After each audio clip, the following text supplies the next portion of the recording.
माँ की अजमत से अच्छा जाम क्या होगा। क्या बात है। माँ की खिदमत से अच्छा काम क्या होगा। ओहो। खुदा ने रख दी हो जिसके कदमों में जन्नत, खुदा ने रख दी हो जिसके कदमों में जन्नत, सोचो उसके सर का मुकाम क्या होगा। अपना बनाकर वो हमें अपनाना भूल गई, जख्म देकर वो हमें मरहम लगाना भूल गई। बोली थी किसी मोड़ पे आप यहीं रुकिए मैं अभी आती हूँ, और वो जाने के बाद वो लड़की वापस आना भूल गई।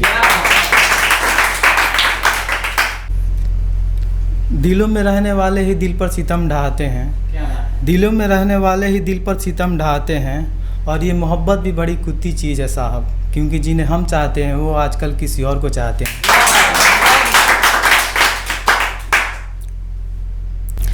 एक रात ऐसी थी जो 100 रात पे भारी थी, एक बात ऐसी थी जो मेरी जज्बात पे भारी थी। और इश्क में आज फिर एक लड़का पूरी रात नहीं सोया, जिस रात दरवाजे पे बारात तुम्हारी थी।